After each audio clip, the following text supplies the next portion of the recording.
Hello बच्चों, तो test series आपकी स्टार्ट हो चुकी है। आज फुल सिलेबस टेस्ट आपका था, पांचवा फुल सिलेबस टेस्ट बेटा। ठीक है, ये टेस्ट सीरीज 24 जून को शुरू है। 4 टेस्ट इसके पहले हो चुके हैं। हाँ चलिए, लेकिन आज से ही टेस्ट आपका क्या है, काउंट किया जाएगा। तो 4 टेस्ट हो गए फुल सिलेबस टेस्ट बेटा। वीक में 5 टेस्ट हो रहे हैं full syllabus, 3 topic wise, 1 full test. तो इस तरह से आपके 24 जून। अब देखो इसमें क्या है बेटा, आज फुल सिलेबस टेस्ट सीरीज है 24 जून को। आइए चलिए डिस्कस करते हैं। पहला क्वेश्चन क्या कर रहा है, a plano convex lens fit exactly. हाँ देखिएगा भैया, फिट है exactly into a plano concave lens. अच्छा, यानी पहले प्लेन बना लीजिए, दोनों को इसे आपस में सेट कर दीजिए। ये देखिए सेट हो गया, बस हो गया। एक का रिफ्रैक्टिव इंडेक्स μ1 है बेटा, एक का रिफ्रैक्टिव इंडेक्स μ2 है। करा है टोटल फोकल लेंथ बताइए। क्या बताइए? हाँ टोटल फोकल लेंथ बताएं, ध्यान दें, टोटल फोकल लेंथ बताएं। तो पहले अलग अलग फोकल लेंथ निकालना है। ये देखिए 1/f1 इक्वल टू क्या हो जाएगा, μ1 - 1 और 1 ये देखिए इन्फिनिटी, और इधर से बनेगा माइनस माइनस प्लस 1/r कर लीजिए। ठीक है, और इसका 1/f2 कर लीजिए। 1/f2 का क्या हो जाएगा, ये μ2 - 1 हो जाएगा बच्चा लोग।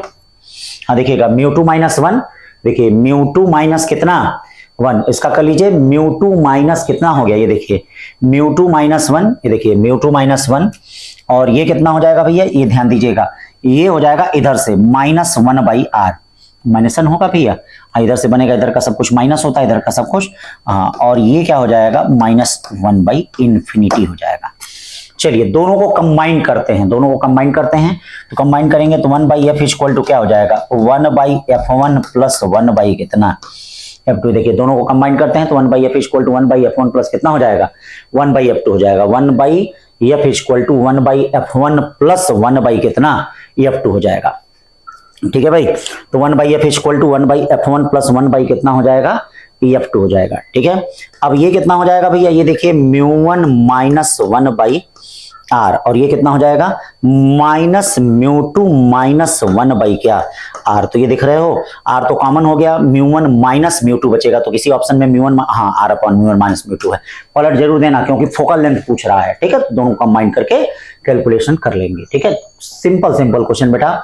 दूसरा क्वेश्चन देखो, हाँ क्या कर रहा है सब देखो बेटा, जितने ही छोटे छोटे क्वेश्चन अभी, अब इसके बाद बेटा पेपरों में जो फुल सिलेबस टेस्ट है उसमें हम क्या है, आपको स्टेटमेंट वाले क्वेश्चन भी देंगे, असर्शन रीजन वाले क्वेश्चन, अभी 1-2 टेस्ट के बाद।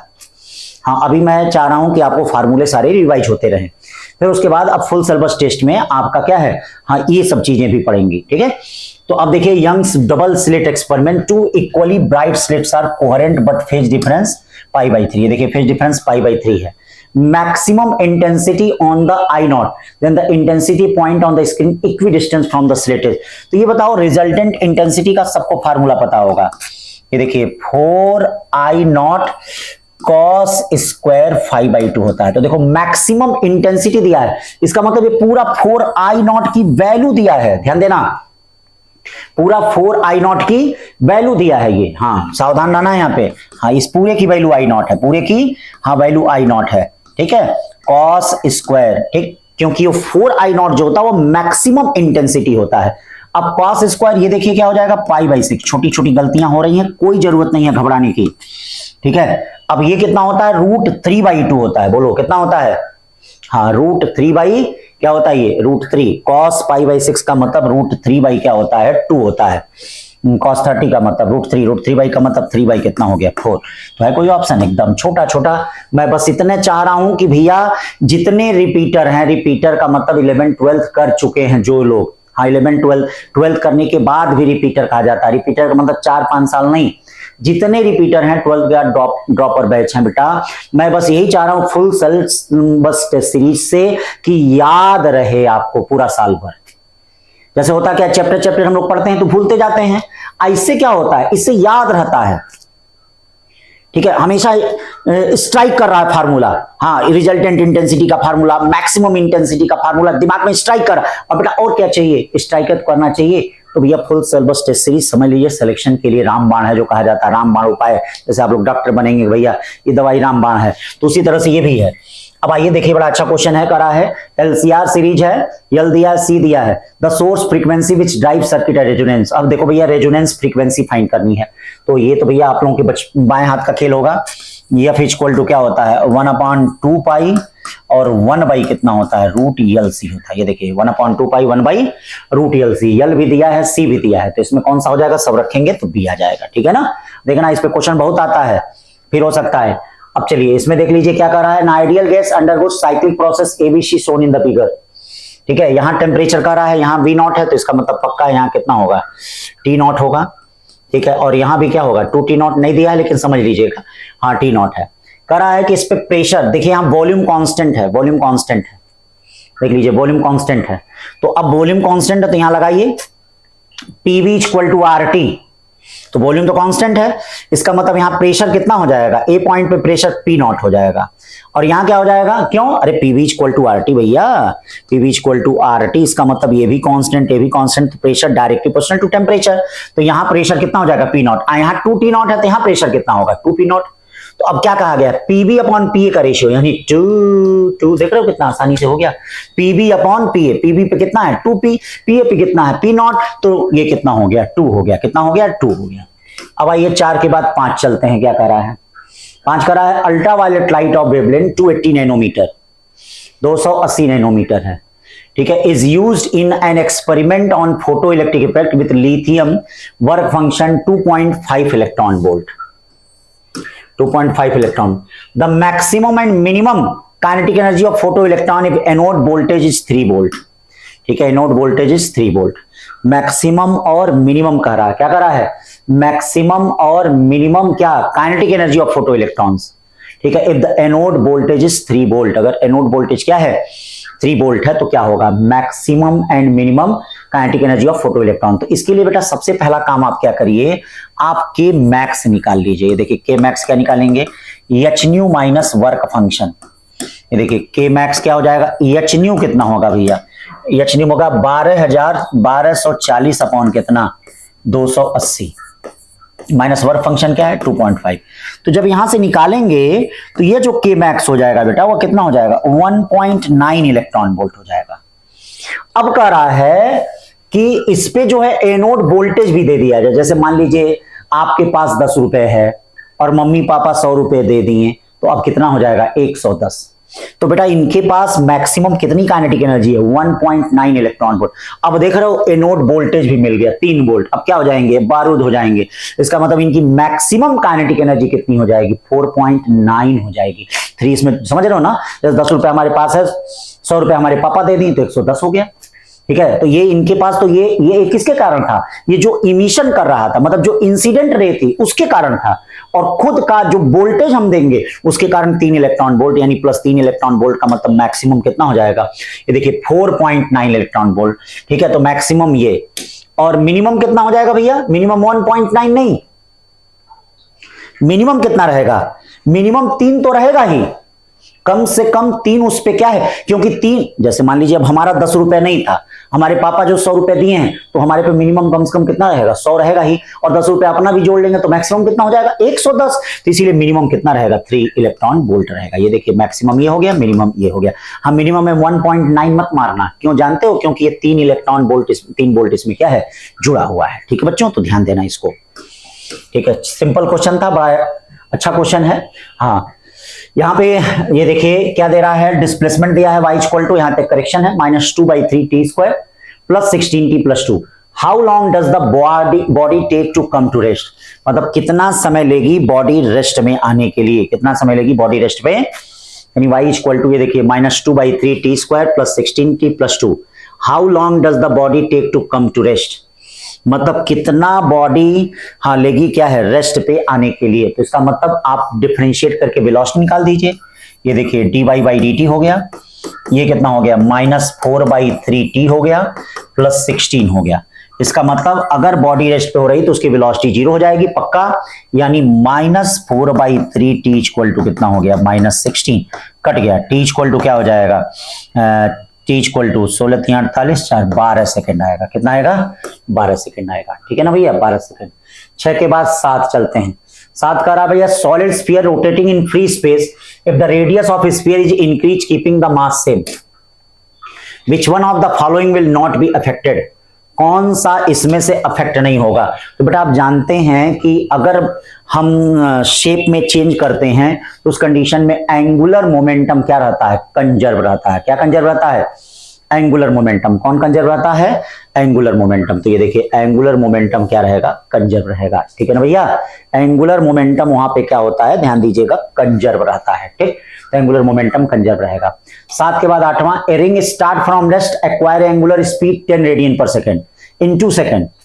ठीक है, 2 सेकेंड। ठीक है भैया, if the radius mass of ring 500 gram, radius इतना, the torque on the ring. तो बेटा अब इसका बहुत आसान क्वेश्चन है, मतलब टाउ इक्वल टू क्या हो जाएगा, आई अल्फा।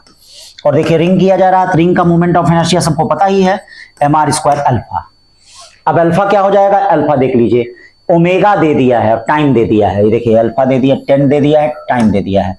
तो आप जानते हैं mr स्क्वायर अल्फा क्या होता है, rate of change of angular velocity. सब कुछ दे दिया है, सब दे दिया है, एम दे दिया है, आर यूनिट का ध्यान देना, आंसर आ जाएगा बी वाला। ठीक है ना, छोटी छोटी बातें एकदम। मैं बस यही चाह रहा हूं कि फुल सिलेबस टेस्ट सीरीज के माध्यम से आपको पूरा फिजिक्स हर वीक में क्या है, रिवाइज होता रहे, फार्मूला याद रहे। बस देखिए उसके अलग से क्या करना है, बस हमारी रणनीति जो है, मतलब नीति जो है वो ध्यान दे। मैं यही चाह रहा हूं कि हमेशा आपको क्या है उसमें मैं याद कराए रहूं। और हाँ, डर के भागोगे तो खत्म कहानी, और क्या। If the gravitational force of attraction between any two bodies, ठीक है उमन, तो देखिए क्वेश्चन मैंने क्लास में बताया है कि अगर force F inversely proportional to R to power n हो तो बेटा time period directly proportional to R to power n plus 1 by क्या होता है, 2 होता है। अगर F inversely proportional to R to power n हो तो ध्यान देना time period directly proportional to R to power n plus 1 by कितना होता है, 2 होता है। Time period directly proportional to R to power n plus 1 by कितना होता है, हाँ 2 होता है, ये ध्यान दीजिएगा। ठीक है, T directly proportional to R to power n plus 1 by कितना, 2। तो अब यहां भी वही काम है, तो n की जगह 3 हो गया, 3 प्लस 1 4/2, 4/2 का मतलब ये R स्क्वायर। ठीक है ना, ये हो गया। 9 के बाद 10 चलते हैं। 10 देखिए क्या कर रहा है, हाँ 10 कर रहा है कि भैया डिस्प्लेसमेंट दिया है, ये देखिए डिस्प्लेसमेंट x इक्वल टू कितना दिया है, 2 cos, ठीक है 0.5 को 1/2 लिख ले, अच्छा लगेगा। करा एक्सीलरेशन बताओ, तो पहले आप वेलोसिटी बताइए, वेलोसिटी कितनी हो जाएगी, 2π/2 और cos की जगह साइन, cos की जगह क्या साइन, ये क्या हो गया हाफ πt प्लस π/3। अब इसकी जगह एक्सीलरेशन बताइए, एक्सीलरेशन 2 कट गया, माइनस पाई, साइन की जगह क्या cos, और ये देखिए फिर π/2 होगा ना, और ये π/2t। हाँ, करा मैक्सिमम बताइए, तो मैक्सिमम के लिए क्या करेंगे बेटा, cos की मैक्सिमम वैल्यू कितनी होती है, +1, तो अल्फा इक्वल टू क्या होगा, माइनस प्लस हो जाएगा, π² बाई कितना 2, π² है कोई एकदम है।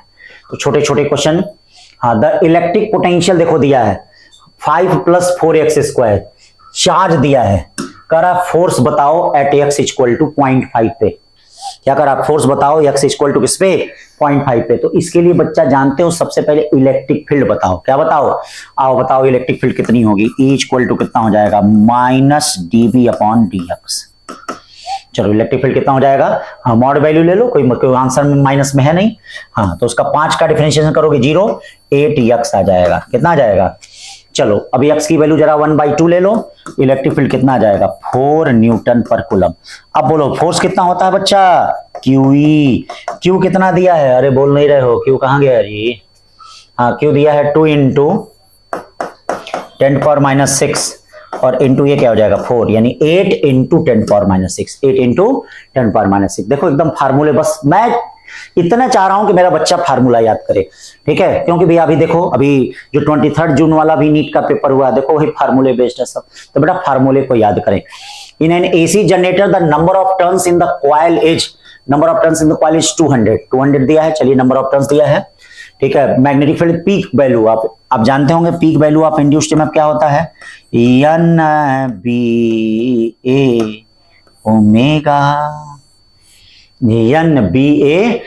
मतलब पीक वैल्यू वोल्टेज कितना होता है, NBA। ध्यान दीजिएगा, N है, B है, A है, ओमेगा है। तो यन आपको पता है, यन कितना पता है, यन भैया 2000 पता है, ठीक है, यन 2000 पता है। बी पता है आपको, बी कितना है 0.2, ए कितना है 0.1, ओमेगा कितना है, ओमेगा सब पता होगा, ओमेगा नहीं है क्या 200, सब सॉल्व कर दीजिए आ जाएगा, ठीक है ना भाई। हाँ, फार्मूले को याद रखिए। 13 देखिए क्या करा है, हाँ करंट का फार्मूला दिया, वोल्टेज का फार्मूला, द पावर, तो बेटा पावर को मैंने आपको बताया है, क्या बताया है, VRMS IRS या V0I0/2 cos phi/2 इन होता है पावर। हाँ बोलो, फार्मूला याद है ना, हाँ बस फार्मूला याद करो। यहाँ V0 देखो कितना है 100, I0 देखो कितना है 100, यानी 100 × 100/2 cos phi/2, cos phi/2 का मतलब बोलो, नहीं बोलोगे, cos phi/2, ये देखो cos phi/2 का मतलब बोलो pi/6, सब रख दो, ठीक है, ये देखो सब रख दो, कहीं मिली उली का जरा देखना, हाँ ये मिली है तो यहाँ 10⁻³ भी रखना पड़ेगा, 10⁻³ इसको खा जाएगा, इसको खा जाएगा, इसको खा जाएगा, इसको 5 बचेगा, cos 30 बचा, cos 30 कितना होता है भैया, हाँ pi/3 है ना, pi/6, cos 30 कितना हो जाएगा, cos 30 ही ना रहा है, cos phi ही तो होता है। अरे भैया कुछ आंसर नहीं आ रहा क्या, ये phi/2 नहीं होता, सॉरी cos phi होता है, अरे देखो हम भी भूल रहे हैं, cos phi वही हम कर रहे हैं, कहाँ से आ गया नया चीज, हाँ उसका याद आ गया था, सॉरी 2.5 वाट। अब देखो ऐसे होता है, ऐसे भूल जाता है, ऐसे वहां आता है, देखो कम से कम 50 बार बताए होंगे क्वेश्चन, लेकिन देखो थोड़ी देर के लिए गलती हो गई, यही होता है कई बच्चों का, जैसे हाँ 690+ कई बच्चे हैं बता रहे थे सर ऐसी ऐसी गलती होती है, ऐसे जैसे हमसे गलती हो गई, 50 बार उस क्वेश्चन को किए होंगे, उसके बाद भी हो गया। चलिए भाई अब देखिए यहां पर रहा, consider elastic collision of particle of mass m moving with velocity u another particle. जैसे देखिए ये मास m है, ये u से जा रहा है, और ये देखो ये वाला मास है, ये रेस्ट पे है, हाँ तो ये देखिएगा इनइलास्टिक कोलिजन है, ऑब्लिक इनइलास्टिक कोलिजन। तो अब इसको जैसे क्लास में मैंने बताया है, अभी हम बताएंगे तो लंबा कैलकुलेशन जाएगा, तो इसके लिए होता क्या है याद कर लीजिए इसको, हाँ नहीं तो भैया अभी परफेक्टली सब लिखना पड़ेगा, इक्वेशन काइनेटिक एनर्जी कंजर्वेशन का सबका। तो यहां पे जब कोलिजन हो रहा है, सॉरी इलास्टिक कोलिजन है, इलास्टिक नहीं है, इलास्टिक, तो कोलिजन के बाद एक ब्लॉक ऐसे चला जाएगा, याद रखिएगा एक ब्लॉक ऐसे, तो मान लीजिए ये एंगल θ1 बना रहा है, ये एंगल कितना बना रहा है θ2, तो याद रखना अगर दोनों का मास समान है, बोलो दोनों का मास, और ये वाला चल रहा है, ये वाला रेस्ट पे है, तो θ1 + θ2 कितना होता है 90 डिग्री होता है, θ1 + θ2 कितना होता है 90 डिग्री, देखो θ1 + θ2 कितना हो जाएगा 90 डिग्री हो जाएगा। उसके बाद 14 के बाद 15 question, A solid cylinder of mass m radius r rolls down an inclined plane without slipping, the speed of its center of mass when it reach the bottom is, ठीक है, h the height of inclined plane, height of inclined plane। तो बेटा inclined plane पे अगर कोई object role करता है, क्या करता है, तो रोल करते वक्त वेलोसिटी देखिए v = √2gh अपॉन 1 + k² क्या होता है r²। आप कुछ मत करिए, सॉलिड सिलेंडर का k²/r² रख दीजिए, क्या पता है सॉलिड सिलेंडर का k²/r², बोलिए सॉलिड सिलेंडर का k²/r² कितना हो जाएगा, ये देखिए √2gh, और ये देखिए 1 + k²/r²। अरे भाई कुछ पता है, सॉलिड सिलेंडर है ना तो सॉलिड सिलेंडर का कितना होता है 1/2 होता है, सॉरी 3/2, तो ये हो जाएगा आपका 1/2 होता है। 15 के बाद 16 question, vertical meter string of mass 400 gram pivoted at the top and then displaced through, ये देखिए displaced through क्या an angle 60 degree. the increase in potential energy, बताइए भाई पोटेंशियल एनर्जी में कितना इंक्रीज होगा, delta U = mgl 1 - mgl/2 1 - cos theta. इसको मैंने आपको बताया था, याद करिए क्लास में भी होगा। तो इसमें क्या होता है, ये सेंटर ऑफ मास में राइज लिया जाता है, तो याद रखिएगा L/2, ये सेंटर ऑफ मास में राइज लिया जाएगा, सॉरी ये डायग्राम नहीं यहाँ, तो ये mgl/2 1 - कितना हो जाएगा cos थीटा। m भी पता है, g भी पता है, l भी पता है, थीटा भी पता है, सब रख दोगे आंसर आ जाएगा, ठीक है ना, ये सब याद रखना। 17 question, which of the following figure represent the variation of particle momentum and associated de Broglie wavelength, associated de Broglie wavelength, तो बेटा डी ब्रॉगली वेवलेंथ में क्या होता है, lambda inversely proportional to p होता है। ये बताओ लैम्डा इनवर्सली प्रोपोर्शनल टू क्या होता है, पी। देख लीजिए भाई, लैम्डा इनवर्सली प्रोपोर्शनल टू क्या होता है, पी। तो लैम्डा और पी के बीच का ग्राफ क्या होगा, ये देखिए, ये पी, ये लैम्डा, इनके बीच का ग्राफ ये पी और लैम्डा के बीच का रेक्टेंगुलर ग्राफ टी वाला सही है। ठीक है, फिर चलते हैं इसमें 17 के बाद 18 क्वेश्चन पे। हाँ, क्या करा 18 question, the velocity of most energetic electron emitted from metallic surface is double when the frequency new incident radiation double the work function। तो पहले देखो, पहले क्या है, पहले है हाफ mv स्क्वायर, फिर है एच न्यू, फिर है माइनस वर्क फंक्शन। अब क्या हो रहा है, वेलोसिटी डबल हो रही है, ठीक है, और ये क्या हो रहा है, 2h न्यू हो रहा है। वर्क फंक्शन बताइए, वर्क फंक्शन का मतलब यहाँ पे ये देखिए इससे कट गया, या 1/4 इक्वल टू क्या हो गया, एच न्यू माइनस कितना हो गया, work function, H new minus work function. और ये कितना हो जाएगा भैया, हाँ 2h new minus work function है, 2h new minus work function है। तो अब ये बताइए क्या हो जाएगा, 2h new minus work function 4h new minus work 4 work function. ठीक है भैया, अब ये देख लीजिए, ये 4w0 और w0 मिलके कितना हो जाएगा, 3w0, और 4 में से 2 जाएगा तो 2h न्यू या 2/3h न्यू कोई है, एकदम है। आ गया कि नहीं, छोटा छोटा क्वेश्चन, केवल formula. When capillary tube of radius r immersed in a liquid of density rho, the liquid rise to height h, ठीक है, मास ऑफ लिक्विड कैपिलरी इतना, पोटेंशियल ऑफ दिस मास कितना हो जाएगा। तो बेटा देखो, अगर किसी में कैपिलरी ट्यूब में अगर लिक्विड राइज कर रहा है h हाइट तक, तो बेटा उसकी पोटेंशियल है जी U इक्वल टू क्या होते हैं, mg। और याद रखना h नहीं लेते हैं, बहुत लोग mgh लिए होंगे।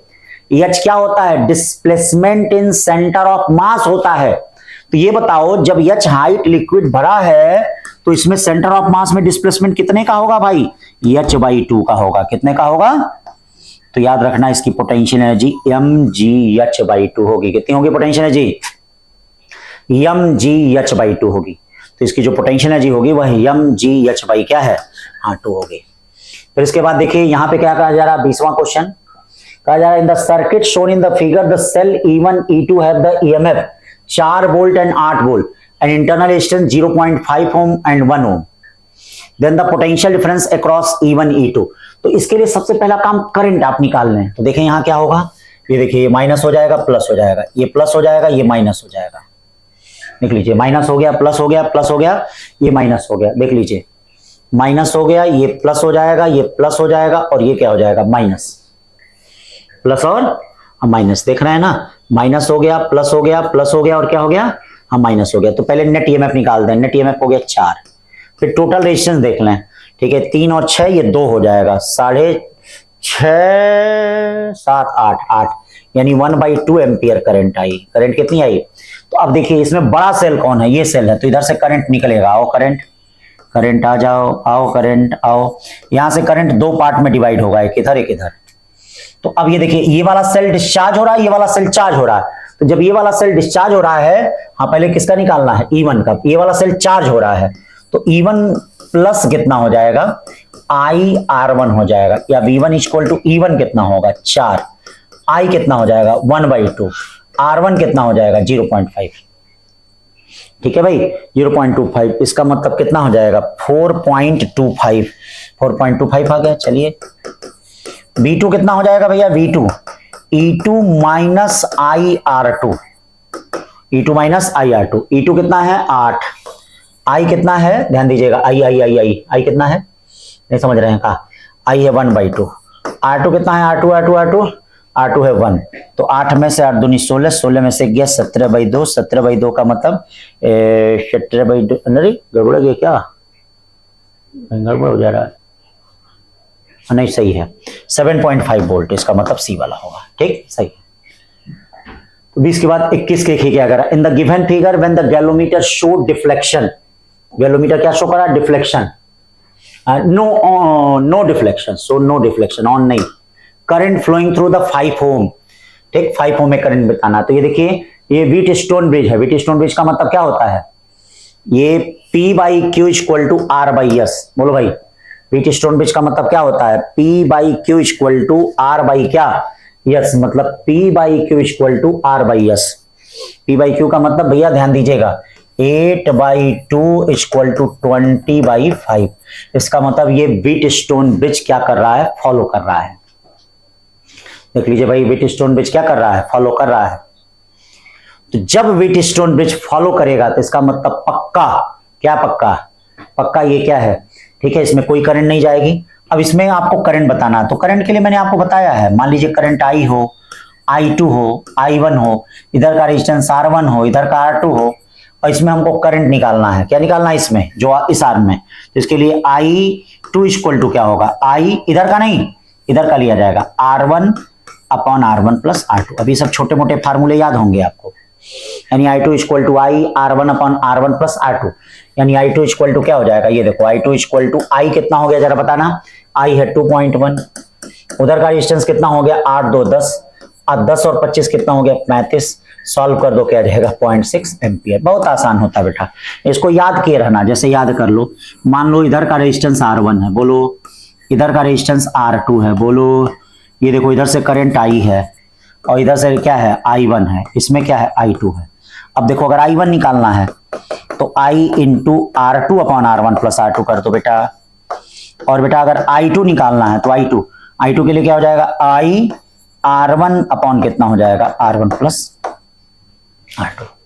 ठीक है बेटा, इस तरह से I1 और I2 हो जाएगा, ये I1 और क्या हो गया I2 हो गया। इसका कौन सा हो जाएगा भैया, ये तो नोट कर लीजिए। 21 के बाद भैया 22 में चलते हैं। हाँ क्या करा है, a body of mass 2 kg has initial speed कितना है 5 मीटर पर second, force act on the for some time in the direction of motion, the force time graph is shown in the figure, the final speed of bodies. तो पहला करिए, एक काम करिए, force और टाइम ग्राफ का आप लोग एरिया निकाल लीजिए। क्या करिए बोले भैया, फोर्स और टाइम ग्राफ का आप लोग क्या कर लें, एरिया निकाल लें। पहला काम ये कर लें। हाँ भाई, बिना सोचे समझे फोर्स और टाइम ग्राफ का आप लोग क्या करें, एरिया निकाल दें। देखिए फोर्स हो गया और ये क्या हो गया, टाइम ग्राफ हो गया। तो इसका एरिया कैसे निकालेंगे भाई, ये देखिए इसका एरिया, ये एरिया हो गया। क्या हो गया, एरिया कैसे निकलेगा, हाँ क्योंकि एरिया निकलेगा तो उससे मोमेंटम निकल जाएगा, और मोमेंटम आप जानते हैं कि यम v2 minus v1 upon change of momentum हो जाएगा। अब फिर आपको v2 इक्वल टू क्या, डेल्टा p अपॉन यम, और प्लस क्या करना पड़ेगा v1, बस बल्ले बल्ले आ गया v2। देखिए ये होता है, तो पहले एरिया निकाल देंगे, चेंज ऑफ मोमेंटम निकल जाएगा। क्लास में बहुत बताए इस तरह का क्वेश्चन। हाँ तो एरिया कैसे निकलेगा भैया, एरिया के लिए देखिए इसमें कई चीज बन रहा है, ट्रायंगल बन रहा है, ये बन रहा है, ट्रेपेजियम बन रहा है, या जैसे कर दीजिए यहां से भी देखिए ट्रेपेजियम बन रहा है, ये भी ट्रेपेजियम बन रहा है। ये पता है ना परपेंडिकुलर डिस्टेंस, नहीं ये डिस्टेंस नहीं, ये नहीं पता है शायद 1। तो इसके लिए कई पार्ट में कर सकते हैं। जैसे देखिए इसका एरिया निकाल दीजिए A1, आप लोग निकाल लेंगे एरिया, हम जानते हैं, झूठा हमसे मत निकलवाइए। A2 इसका एरिया निकाल देंगे, ये ट्रेपेजियम बन रहा है। A3 इसका एरिया निकाल देंगे A4। तो जब ये सब एरिया जोड़ेंगे तो चेंज ऑफ मोमेंटम आएगा। मास से डिवाइड कर दीजिएगा, इनिशियल वेलोसिटी कितना दे दिया है 5, अभी सब रख देंगे तो V2 निकल जाएगा ना भैया, एरिया निकाल लीजिएगा आप लोग। ठीक है, आ जाएगा। फिर देखिए 23वां क्वेश्चन कर रहा है, position of body x axis depends upon, दिया है ध्यान दीजिएगा, position of body x depends upon root x equal to t plus 1, root x equal to t plus 1, then the speed of body is, speed of, हाँ body is मतलब body की स्पीड क्या हो जाएगी, हाँ बॉडी की स्पीड क्या हो जाएगी, तो root x equal to t plus 1 है। हाँ देखिएगा रूट एक्स इक्वल टू क्या है, तो दोनों तरफ जरा स्क्वायर कर दो, तो T square plus 2t plus क्या हो जाएगा 1 हो जाएगा। तो स्पीड जरा एक बार डिफरेंशिएशन करो तो अब पता चलेगा 2t प्लस 2। अब बताओ टाइम के अनुसार स्पीड क्या कर रहा है, ये टाइम बढ़ेगा तो इंक्रीज कर रहा है ना, हाँ तो इसीलिए 23 का क्या हो जाएगा A। ठीक है 24 देखिए क्या कर रहा है, और अच्छा क्वेश्चन है, coil A and B having इतना, ठीक है, प्लेस नियर ईच अदर, ऐसे हैं ये भैया, A साहब हैं B साहब हैं, करंट ऑफ 3 एम्पियर, इसमें करंट कितना है 3 एम्पियर। ठीक है, इसका मतलब इसमें फ्लक्स जनरेट होगा, इसमें फ्लक्स जनरेट होगा, passing A current of the flux linked with the A इतना, B में इतना है, हमको B की जरूरत पड़ेगी 5B। ठीक है, द म्यूचुअल इंडक्टेंस, अब देखो भैया होता क्या है, म्यूचुअल इंडक्टेंस क्या होता है, ठीक है, M equal to N phi होता, लेकिन एन बी का होगा, अब फाई भी बी का होगा अब करंट ऐसे होगा, ये देखिएगा एन फाई यही ना होता है, ठीक है, एन एन कितना हो गया भैया, N N N N N second का देखिए 600, फाइव भी देख लीजिए, फाइव भी सेकंड का कितना होगा 9 इंटू 10⁻⁵। करंट कितना हो जाएगा, current current current current current current current बोलिए, करंट 3 एम्पियर, तो इनसे कितना होगा 3 छत्रिक 1800 इंटू 10⁻⁵। ठीक है, कोई आ रहा है, एकदम आ रहा है, डी वाला दौड़ के आ जा रहा है। हाँ देखना भैया, 24 के बाद 25 आ जाइए। Divide ESC experiment the intensity on screen at a point where path difference is lambda is k. What will be the intensity at the point where the path difference is lambda by 4? path difference कितना है, हाँ lambda by 4। तो चलिए भाई, अब इसके लिए phase difference पहले निकाल लीजिए, ठीक है, और ये देखिएगा the intensity of screen at point where the path difference lambda is K. Path difference lambda है कितना है, के है, पाथ डिफरेंस लैम्डा है, तो जरा पाथ डिफरेंस लैम्डा पे जरा फेज डिफरेंस निकाल लीजिए। ये देखिए दो इक्वेशन बनेगा, delta phi equal to 2 pi by lambda into lambda 2 pi. अब देखिए इसमें क्या है, के है, 4I0 कॉस स्क्वायर 2 पाई, ठीक है भैया, कॉस स्क्वायर 2 पाई। दूसरे के वाले में देखिए भैया, हाँ दूसरे के वाले में क्या हो जाएगा, ये देखिए दूसरे वाले में भाई देख लीजिए आप लोग, दूसरे वाले में क्या बनेगा, delta phi equal to 2 pi by lambda, ठीक है, बुझ रहे हैं, 2 pi by lambda into 2 pi by lambda into lambda by कितना हो गया 4, लैम्डा लैम्डा कट गया, पाई बाई 2 आ गया। अब देखिए के डैश कितना बनेगा, ये कहीं तो फार्मूला आपके पास है, cos square pi by 2, cos square, अरे पाई बाई 2 होता है ना जी, पाई बाई 4 हो जाएगा, यहाँ क्या होता है जी 2 होता है ना, ठीक है, 2 पाई बाई 2, अरे कॉस स्क्वायर 5 बाई 2 होता है इसमें। अब दोनों को जरा डिवाइड करिए भाई, इसका तो कॉस पाई का वैल्यू -1, ये क्या हो गया 1 हो जाएगा, और ये देखिए ये 1/√2 पाई बाई 2 है ना, 1/√2 1 pi by 4, sorry pi by 4 है, 1/√2 1/√2 का स्क्वायर कितना होता है जरा बोलिएगा, 1/√2 का स्क्वायर कितना हो जाएगा, 1/√2 का स्क्वायर 1/2। अब के डैश की वैल्यू क्या हो जाएगी, बोले के डैश इक्वल टू के बाई 2, तो है के बाई 2 कोई आंसर की नहीं, ये बी वाला है, ठीक है ना भैया, बी वाला है। चलिए फिर आ जाइए, अरे सब तो निकाल ही लेंगे आप लोग। 27 बड़ा अच्छा क्वेश्चन, 27 क्या कर रहा है, a long string with charge lambda, long string है, charge with lambda per unit length passes through an imaginary cube of edge A. देखिए भैया एक क्यूब से पास कर रहा है, ये देखिए एक क्यूब से भैया पास कर रहा है, ये क्यूब से आ जाइए भैया, क्यूब से पास कर रहा है, ठीक है, as a the maximum flux of electric field through the cube will be, maximum flux of electric field through the cube will be, मतलब जो मैक्सिमम फ्लक्स होगा, maximum flux of electric field through the cube will be, maximum flux कितना हो जाएगा भैया, यही ना है। तो देखो ये बताओ इसमें तुम मैक्सिमम रॉड कैसे रख सकते हो, ये देखो ऐसे रख सकते हो, बॉडी डायगोनल यानी √3L, तो लैम्डा इक्वल टू क्या हो जाता है, चार्ज अपॉन √3L, या क्यू इक्वल टू क्या हो जाएगा, √3 लैम्डा L। अब बताइए फाई इक्वल टू क्या हो जाएगा, क्यू बाई एप्सिलॉन नॉट, या √3 लैम्डा L बाई कितना, एप्सिलॉन नॉट, यही फ्लक्स हो जाएगा, √3 लैम्डा L अपॉन कितना, epsilon not, √3 lambda L by epsilon not, ठीक है। 27 के बाद 28, proton neutron alpha particle having same kinetic energy moving in the circular trajectory in a constant magnetic field, ठीक है, radii of trajectory of this particle. तो ये बताओ constant kinetic energy के टर्म में रेडियस कितना होता है, इक्वल टू √2m के अपॉन कितना, क्यू भी होता है, ध्यान दीजिएगा, √2m के अपॉन कितना, क्यू भी होता है, √2m के अपॉन क्यू भी, ठीक है भाई।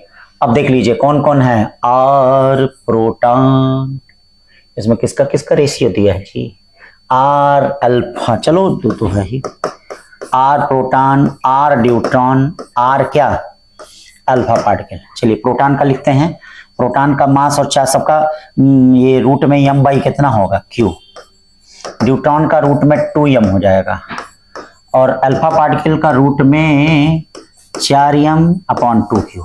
इसका मतलब आप देख रहे हैं प्रोटॉन का और अल्फा पार्टिकल का रेडियस सेम है। कहीं है प्रोटॉन और अल्फा पार्टिकल? एकदम है, प्रोटॉन और अल्फा पार्टिकल का हाँ ये दिया है, ये पहला ऑप्शन हो जाएगा, प्रोटॉन और अल्फा पार्टिकल का एक ही है। 28 के बाद 29 चलते हैं। क्या करा है कि stationary hydrogen atom emits a photon corresponding to the first line of Lyman series, Lyman series का फर्स्ट लाइन, ठीक है। If the r is the Rydberg constant, what is the velocity does the atom acquire by its mass? तो ये देखिए भैया, इसके लिए हमको 1/λ निकालना पड़ेगा, 1/λ नहीं h/λ निकालना पड़ेगा और h/λ होता कितना है mv।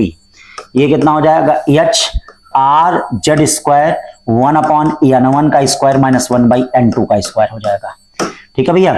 तो आप तो ये जानते हैं हाइड्रोजन एटम है तो z इक्वल टू 1 होगा। अब क्या हो जाएगा mv equal to h r, Lyman का पहला कितना हो जाएगा 1 माइनस 1 बाई कितना 4, या mv इक्वल टू 3/4 hr। अब देख लीजिए यहां से क्या पूछ रहा है, मास पूछ रहा है, तो मास कितना हो जाएगा आप बोलिए 3hr/4v हो जाएगा। 3hr बाई कितना 3hr बाई हाँ 3hr नहीं सॉरी मास पूछ रहा है कि वेलोसिटी पूछ रहा है, तो m हो जाएगा, वेलोसिटी पूछ रहा है, ठीक है ना भाई। तो 3hr/4m यानी ए वाला होगा। अब चलते हैं 29 के बाद 30 देखते हैं, बड़ा अच्छा क्वेश्चन। कहा जा रहा कि भैया एक स्फेरिकल हॉलो कैविटी है, स्फेरिकल हॉलो हाँ कैविटी है, ध्यान दीजिए spherical hollow cavity is made in the lead sphere of radius r such that its surface touch the outside surface of lead sphere and passes through the center, passes through the center। ये देखिए centre से पास कर रहा है।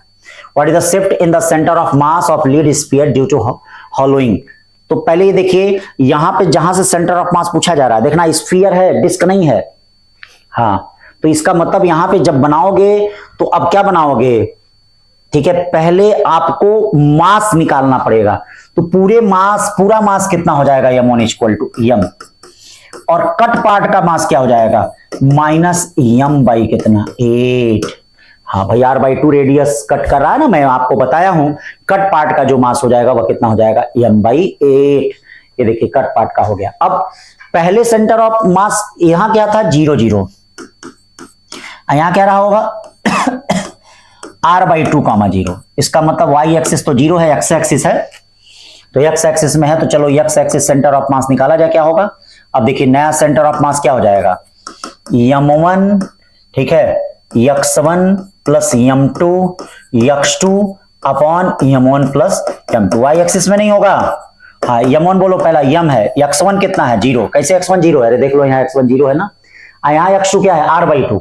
अब मास क्या है, बस एक बात याद रखना कटे पार्ट का मास माइनस में लेना, और इनटू कितना हो जाएगा ये देखो r/2 upon m minus m by कितना 8, ये कितना हो जाएगा भैया माइनस mr बाई कितना 16, और m में से m बाई 8 जाएगा तो कितना हो जाएगा 7m बाई कितना 8, ठीक है कट गया, क्या आ गया माइनस r/14। इसका मतलब इधर शिफ्ट हो जाएगा, जिधर काटा जाएगा उसके इधर शिफ्ट हो जाएगा माइनस r/14, ठीक है ना। देखना डिस्क नहीं है, अगर डिस्क रहता तो इसका आंसर कुछ और आता। 31वां क्वेश्चन देखिए, बड़ा प्यारा क्वेश्चन करा स्मूथ, देखिए इस तरह से दिया है, यहां पर पहले बीड है और फिर कहा जा रहा है कि अगर ये बीड यहां चला जा रहा है, ठीक है, तो when the beads reach the ends of rod the angular velocity. तो अब देखिए यहां पे भैया एक्सटर्नल टॉर्क सिस्टम पे 0 है तो एंगुलर मोमेंटम कंजर्व होगा, यानी I1 ओमेगा 1 इक्वल टू क्या हो जाएगा I2 ओमेगा 2। बोले भैया I1 ओमेगा 1 इक्वल टू क्या हो जाएगा I2 ओमेगा t, यानी I1 ओमेगा 1 जो हो जाएगा वो किसके बराबर हो जाएगा I2 ओमेगा 2 के बराबर हो जाएगा। तो I1 में देखिए, I1 में क्या हो जाएगा भैया, I1 में ml स्क्वायर बाई 12 होगा, ध्यान देना ओमेगा ये होगा। देखो पहले ये इसके पास है, एक्सिस के पास है, तो आप देखिए r 0 है तो इसीलिए इन दोनों का मोमेंट ऑफ इनर्शिया कंसीडर नहीं किया जाएगा। हाँ बहुत बच्चे कहते हैं कि सर मास तो कंसीडर नहीं, भैया हम मास नहीं पढ़ते, मोमेंट ऑफ इनर्शिया पढ़ते हैं, और मोमेंट ऑफ इनर्शिया मास पे नहीं, मास और डिस्ट्रीब्यूशन ऑफ मास पे डिपेंड करता है। सबसे बड़ी चीज फैक्ट तो उसका डिस्ट्रीब्यूशन ऑफ मास पे डिपेंड करता है वह, तो डिस्ट्रीब्यूशन ऑफ मास पे डिपेंड करता है। तो ml square by 12 omega. I2 कितना हो जाएगा भैया, ध्यान दीजिएगा, I2 ml स्क्वायर बाई 12 अब प्लस ये देखिए छोटे छोटे मास पहुंचे हैं, तो छोटे छोटे पास 2 मास पहुंचे हैं, 2m और distance l by 2, l square by कितना हो जाएगा 4 ओमेगा 2, ऐसे होगा। ये दोनों मास का, एक मास का हो गया, छोटा मास है। अब यहां से सॉल्व कर दीजिए, b वाला आ जाएगा, ठीक है ना भैया। हाँ निकाल लीजिए, b की वैल्यू आ जाएगी। 32 क्वेश्चन का रहा है, annular ring with inner and outer radius r1 r2, मतलब 2 रिंग दिए गए हैं, ठीक है। Rolling without slipping with uniform angular speed, the ratio of force, तो फोर्स वही सेंट्रीफ्यूगल फोर्स के बराबर होगा, F1 equal to m r1, दोनों का एक ही है तो सेम होगा। F2 इक्वल टू क्या हो जाएगा, m r2 ओमेगा स्क्वायर। चलिए दोनों का रेशियो जरा देख लीजिए, कट्टम कुट्टम, बोलिए F1 बाई F2 कितना हो गया, R1 by R2, R1 by R2, ये हो गया B। 32 के बाद 33 question, the potential difference between A and B in the following situation. तो देखिए भैया पोटेंशियल डिफरेंस तभी निकाल पाएंगे जब सब ब्रांच में करंट आपको रहेगा। तो देखिए यहाँ करंट 4 आ जा रहा है, यहाँ 3, इसका मतलब इसमें करंट कितना आ रहा है 7 एम्पियर।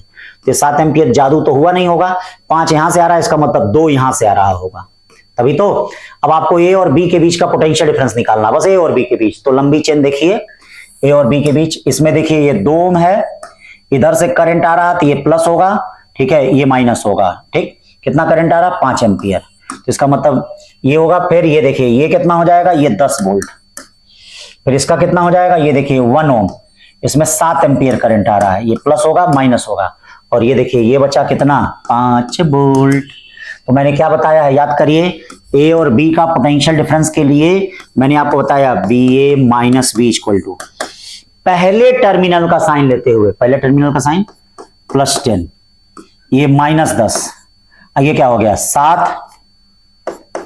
× 1 हो गया, ये क्या हो गया +5, ये कट गया, इसका मतलब B A minus B B equal to क्या हो गया 7 5 12 वोल्ट हो गया। बहुत अच्छा क्वेश्चन है, हाँ ध्यान दीजिएगा। 33 के बाद 34 क्वेश्चन चलते हैं। एक ह्यूमन आई है कैन डिटेक्ट येलो लाइट इतना, इतना देखना, बड़ा अच्छा क्वेश्चन है, ठीक है, इतना। नंबर ऑफ फोटॉन्स, इसके लिए भैया एक ही चीज होता है, पावर इक्वल टू क्या होता है एनर्जी अपॉन टाइम। एनर्जी कितना होता है n h nu upon time, या power equal to n h c upon lambda time. सब पता है आपको, पावर पता है, h पता है, c पता है, लैम्डा पता है, सब रख दीजिए, n की वैल्यू लगभग 5 आ जाएगा। कितना आ जाएगा 5। 35 question, the angular momentum electron in the hydrogen atom. तो बताइए एंगुलर मोमेंटम पहले होता कितना है, लिख लीजिए, L इक्वल टू क्या होता है NH अपॉन 2 पाई, इसका मतलब L directly proportional to n square. n आप जानते हैं R directly proportional to n square होगा, या √R directly proportional to n होगा, √R। तो इसकी जगह हम क्या रख सकते हैं, L directly proportional to √R आ गया, इसका मतलब क्या हो गया C वाला ऑप्शन। 35 के बाद 36 चलते हैं बेटा। 36 क्या करा है, the wavelength of first line in Balmer series. Balmer series की फर्स्ट लाइन कितनी होती है 1 by lambda 1 equal to R Balmer 1/2 का स्क्वायर बाई 1/3 का स्क्वायर। फिर क्या करा है, किसका करा है, ठीक है, hydro first line Baumer series in the hydrogen spectrum lambda. What is the wavelength of second line. Second line में क्या हो जाएगा बेटा, सेकंड लाइन में ये तो वही रहेगा, अब ये बदल जाएगा, ये 4 का स्क्वायर हो जाएगा। तो कुछ मत कर लो, दोनों को डिवाइड कर दो, दोनों को डिवाइड कर दो, लैम्डा 2 निकल जाएगा, 36 का ये आ जाएगा। 37 देखिए, a nucleus disintegrate into 2 nuclear parts, हाँ 2 nuclear parts which have their velocity in the ratio 2:1। इनके वेलोसिटी का रेशियो कितना है भैया, बोलिए v1:v2 कितना दिया है 2:1 दिया है। The ratio of their nuclear size, तो ये बताओ जब वो टकरा रहे हैं तो उनका मोमेंटम फाइनल कंजर्व होगा। अब फाइनल मोमेंटम कंजर्व होने का मतलब m1 v1 plus m2 v2 equal to क्या होगा 0। इसका मतलब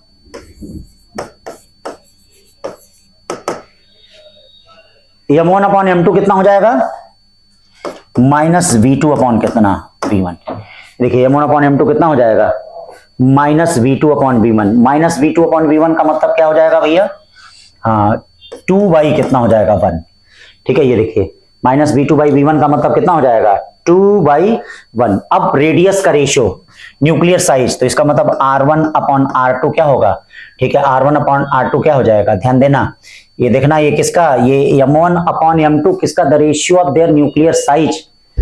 देखो भाई कुछ गड़बड़ तो नहीं हो रहा है, अच्छा 2:1 है ना, हाँ भैया ये गड़बड़ हो गया, 1/2 होगा, ठीक है, ये 2 नीचे वाला होगा, 1 ये, क्योंकि V1/V2 है, तो R1/R2 क्या हो जाएगा, M1/M2 पे 1/3, क्यों, रेडियस और मास में ही ना रिलेशन होता है।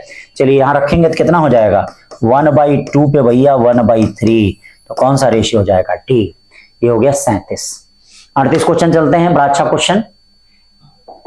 To circular coil P and Q made from, देखिएगा 2 सर्कुलर कॉइल हैं made from similar wire, but the radius of Q, उनका रेडियस कितना दिया है Q, twice that of P, ठीक है भैया, जैसे एक का रेडियस R है, एक का रेडियस 2R है, करा है, दोनों का मैग्नेटिक फील्ड क्या है, आपस में बराबर है, पोटेंशियल डिफरेंस का रेशियो बताइए, तो भैया मैग्नेटिक फील्ड कितना हो जाएगा, μ0 I1/2R, इनका मैग्नेटिक फील्ड μ0 I2/2R, तो ये बताइए I1/I2 कितना हो जाएगा, 1/2।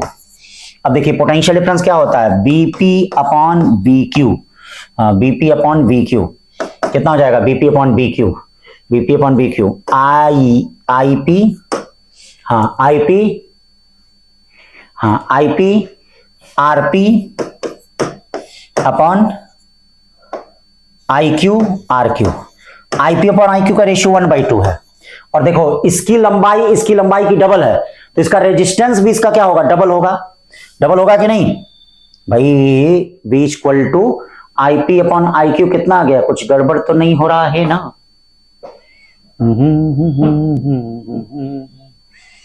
IP/IQ 1/2 हो गया, अच्छा RQ का डबल है, सॉरी इसका डबल है, इसका रेजिस्टेंस इसका डबल है, तो ये देखिए 1/2 हो जाएगा, तो इसका रेशियो 1 क्या हो जाएगा, 4, 1/4 का मतलब BQ = 4BP, BQ = 4BP, ध्यान दीजिएगा।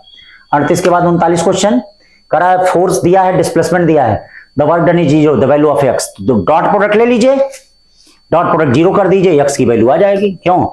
40 देखिए, particle move in the straight line, particle क्या कर रहा है, मूव कर रहा है in straight line, retardation proportional to displacement, retardation directly proportional to displacement, the loss of kinetic energy, ये देखिए क्या है, V dV/dx directly proportional to x, या V dV क्या होगा, direct proportional to x dx, V dV कितना हो जाएगा भैया, V²/2 direct proportional to x²/2। आप जानते हैं loss of kinetic energy direct proportional to किसके हो जाएगा, x, भाई काइनेटिक एनर्जी हाफ mv² होती है, हाँ तो ये हो जाएगा। 40 के बाद 41 question, an automobile gun man fires 360 bullet per minute, speed इतना, if each weight 20 gram, the power of gun, तो ये बताइए पावर कितना होता है, dW/dt, dW कितना होता है बोलिए, ठीक है, dW होता है क्या, फोर्स इनटू, मतलब वही फोर्स इनटू वेलोसिटी हो जाएगा। n बुलेट हैं, कितनी बुलेट हैं, हाँ 300 बुलेट पर मिनट, और ये क्या दिया गया है, वेट 20 ग्राम है, वेट कितना दिया है, हाँ 20 ग्राम, देखिए सब कुछ दे दिया है, सारी चीजें दे दिया है, हाँ सब कुछ दे दिया है। n बुलेट का एक का पावर कितना हो जाएगा, FB, हाँ m को चाहे तो आप लिख सकते हैं mg, सब कुछ दे दिया है, सारी चीजें रख दीजिए, ये आ जाएगा। फिर 42 देखिए क्या करा है, the work done for cycle shown in the figure will be, तो भैया वर्क डन क्या हो जाएगा, प्रेशर और वॉल्यूम ग्राफ का एरिया क्या होता है, वर्क के बराबर होता है, तो वर्क यहां क्या हो जाएगा बताइए, यहां वर्क हो जाएगा W = half base into height, base कितना है भैया, 5 में से 2 गया, 3, हाँ 3 बस, और ये कितना है भैया, 50 में से 20 गया, 30, 90, 90 2 45, एकदम बहुत आसान क्वेश्चन। 43 क्वेश्चन, 8 इक्वल ड्रॉप और falling through air, steady velocity 5 centimetre पर सेकंड, बहुत अच्छा क्वेश्चन है, 5 सेंटीमीटर पर सेकंड, ठीक है। कोलैप्स टर्मिनल वेलोसिटी, तो आप जानते हैं terminal velocity V directly proportional to कितना होता है, R²। तो आप जानते हैं छोटे छोटे ग्राफ अगर ड्रॉप अगर मिलते हैं तो उन पे क्या हो जाएगा, 1/3R, यानी R = क्या हो जाएगा, 2R, मतलब 8 ड्रॉप अगर मिल रहे हैं तो बड़े ड्रॉप का रेडियस कितना हो जाएगा, 2R, तो यहाँ v dash directly proportional to कितना हो जाएगा 4r²। दोनों को डिवाइड कर दीजिए, v dash equal to 4v हो गया। v है कितना 5, तो इसका मतलब 5 का कितना हो जाएगा 20।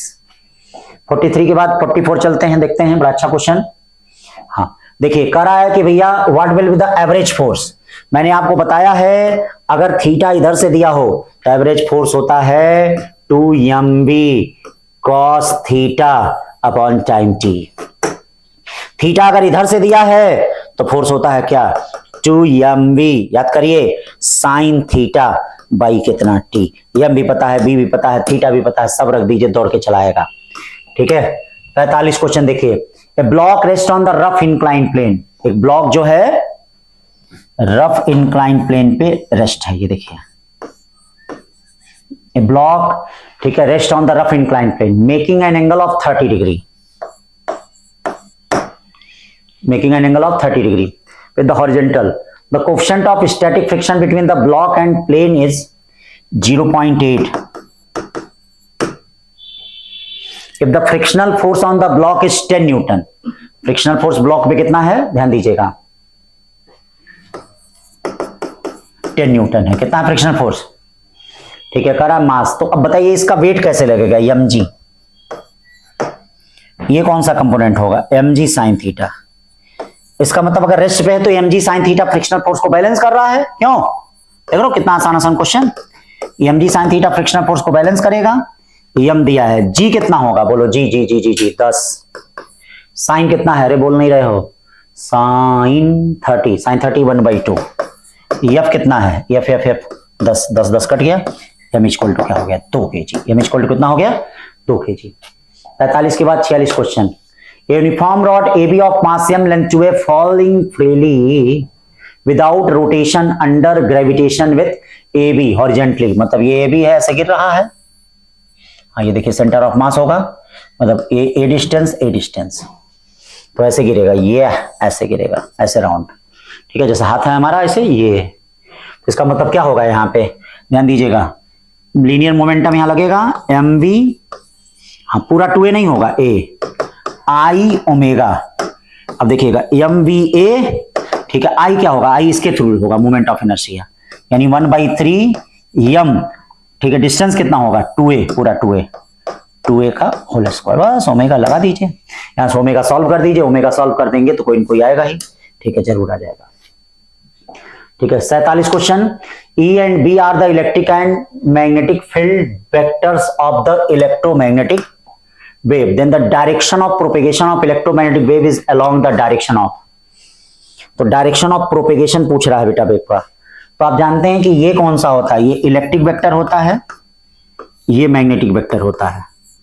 तो वेव कैसे प्रोपेगेट होती है, इनके प्लेन के परपेंडिकुलर। इसका मतलब E क्रॉस B दिशा में होती है। कैसे होती है, E क्रॉस, यानी C वाला ऑप्शन हो जाएगा, E क्रॉस B दिशा में वेव प्रोपेगेट होती है।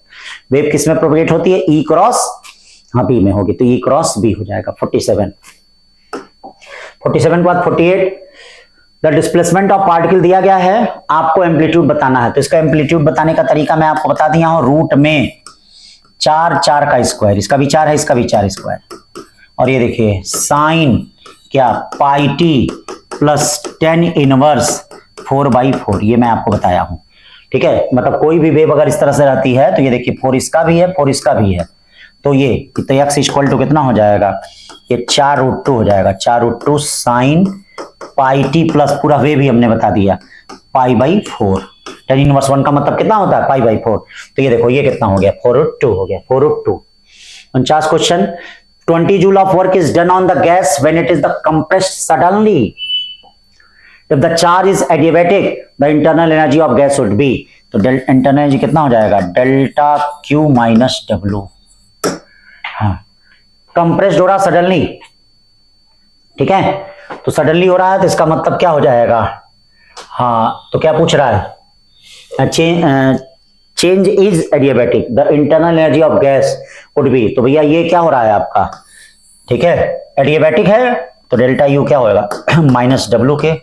अब ये देखिए क्या हो रहा है, कंप्रेस्ड हो रहा है, कंप्रेस्ड हो रहा है तो इसका मतलब वॉल्यूम डिक्रीज करेगा, वर्क डन नेगेटिव होगा, माइनस माइनस प्लस, यानी प्लस 20 जूल, 20 जूल का मतलब ये, ठीक है। 49 के बाद 50 क्वेश्चन। 50 क्वेश्चन देखिए क्या करा है। 50 क्वेश्चन करा बेटा, ये एक बैटरी दी गई है जिसका ईएमएफ कितना दिया गया है V, और ये 4C दिया है, 3C दिया है, 2C दिया है, C दिया है। तो कहा जा रहा है भैया ध्यान दीजिए, यहां पे बैटरी दी गई है, ये V दी गई है, 4C दी गई, 3C दी गई है, ये V है, और यहां से ये क्या दिया गया है, हाँ ये V दिया गया है। तो ध्यान दीजिए जो वोल्टेज इसके क्रॉस होगा वही वोल्टेज भैया इन तीनों के क्रॉस होगा। तो पहले इन तीनों का इक्विवेलेंट निकाल दीजिए। इन तीनों का इक्विवेलेंट कितना हो जाएगा, 1/CS, 1/CS equal to 1/C, 1/2C और 1/3C। ये बताइए क्या हो जाएगा, 6C, 6, और ये कितना हो जाएगा 3, ये 2, यानी CS equal to 6C upon 11।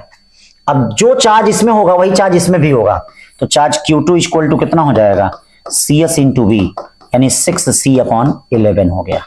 ठीक, इसमें चार्ज कितना हो जाएगा Q4 में, Q4 में बताइए जो इसमें वोल्टेज है वही वोल्टेज इसमें भी है, यानी 4CV हो गया। देखिए जो वोल्टेज यहां है वही वोल्टेज यहां भी है, 4CV। तो क्या कर रहा है, Q2 और Q4 का रेशियो, Q2 और Q4 का रेशियो, Q2 कितना हो जाएगा 6CV अपॉन 11, और ये कितना हो जाएगा 4CV, कट गया 3/, कितना हो गया 22 बच गया, 3/22 बच गया। तो इस तरह से बेटा ये 50 क्वेश्चन हो गए, ठीक है ना। तो 50 क्वेश्चन हो गए। अब अगले टेस्ट में जो माइनर टेस्ट होगा उसमें मुलाकात होगी हम लोगों की। हाँ तब तक के लिए भैया पढ़ते रहिए, घर पे खूब पढ़िए, ऐसा पढ़िए कि भैया कट ऑफ 700 भी जाए तो कोई दिक्कत नहीं है, ठीक है। हाँ लेकिन ये कब आएगा, गुस्साने से नहीं आएगा, पढ़ने से आएगा बेटा, समझ रहे हैं। सबके लिए बेटा एक अतिशयोक्ति बन गई है कि नंबर बहुत ज्यादा लाना पड़ेगा, ठीक। वैसे हो सकता है नेक्स्ट ईयर के पेपर में जरूर सुधार हो, हाँ जरूर होना चाहिए। हाँ इतना कट ऑफ नहीं जाएगा, ठीक, लेकिन आप लोग पढ़ते रहिए, पढ़ते रहेंगे तभी कुछ कर पाएंगे, ठीक है बच्चों। Thank you.